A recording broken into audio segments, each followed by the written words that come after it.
Religion, धर्म का दुनिया में कहीं कोई पता भी नहीं मिलता है। जहां भी जाइएगा कोई न कोई ईश्वर बीच में आ जाएगा और कोई न कोई धर्म, और धर्म से आपका कोई संबंध ना हो सकेगा। हिंदू बीच में आ जाएगा, ईसाई और मुसलमान और जैन और बौद्ध, कोई न कोई बीच में आ जाएगा।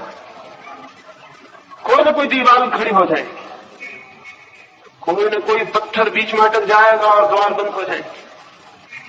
और ये द्वार परमात्मा से तो मनुष्य को तोड़ते ही हैं, मनुष्य को भी मनुष्य से तोड़ देते हैं। मनुष्य को अलग करने वाला कौन है? एक मनुष्य और दूसरे मनुष्य के बीच कौन सी दीवार है? पत्थर की, मकानों की? नहीं, मंदिरों की, मस्जिदों की, धर्मों की, शास्त्रों की, विचारों की दीवारें हैं जो एक एक मनुष्य को दूसरे मनुष्य से अलग किए हुए।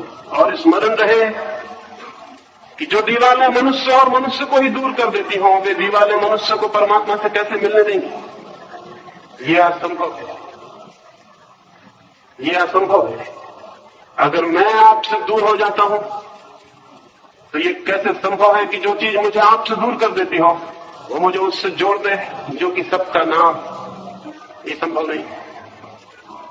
लेकिन इसी तरह का ईश्वर, इसी तरह का धर्म हजारों हजारों वर्षों से मनुष्य के मन पर छाया हुआ है। और यही कारण है कि 5-6 हजार वर्षों के निरंतर चिंतन, मनन और ध्यान के बाद जीवन में धर्म का कोई अवतरण नहीं हो सकता। एक फॉल्स रिलीजन, एक मिथ्या धर्म हमारे और धर्म के बीच में खड़ा हुआ है। नास्तिक नहीं धर्म को रोक रहे हैं, और न वैज्ञानिक रोक रहे हैं, और न भौतिकवादी रोक रहे हैं। रोक रहे हैं वे लोग जिन्होंने धर्मों की ईजाद कर ली है।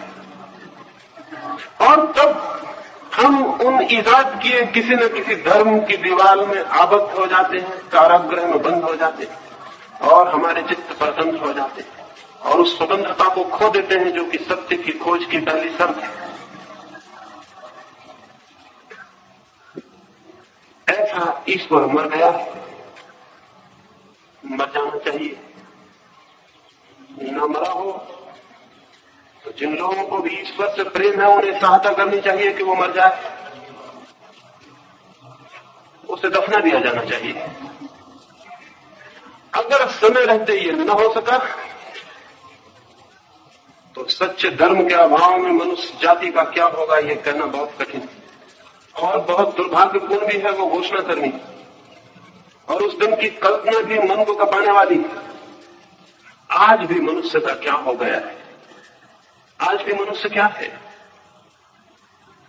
अगर पशु पक्षियों में होश होगा तो वह आदमी को देख के जरूर हंसते होंगे, उन्हें हंसी आती होगी। डार्विन ने कुछ वर्षों पहले लोगों को समझाया कि मनुष्य जो है वो बंदर का विकास है। लेकिन एक बंदर ने मुझे बताया है कि मनुष्य जो है वो बंदर का पतन है। डार्विन समझ नहीं पाए। बंदर हंसते हैं आदमी पर और सोचते हैं कि ये उनका पतन है। ये कुछ बंदर भटक गए हैं और आदमी हो गए। डार्विन को ख्याल था कि ये बंदरों का विकास है, ये केवल आदमी के अहंकार की भूल है। एक बंदर ने मुझे ही बताया। ये जो आदमी की आज स्थिति है ये कल और क्या होगी, और कौन इस स्थिति को ऐसा बनाए हुए है?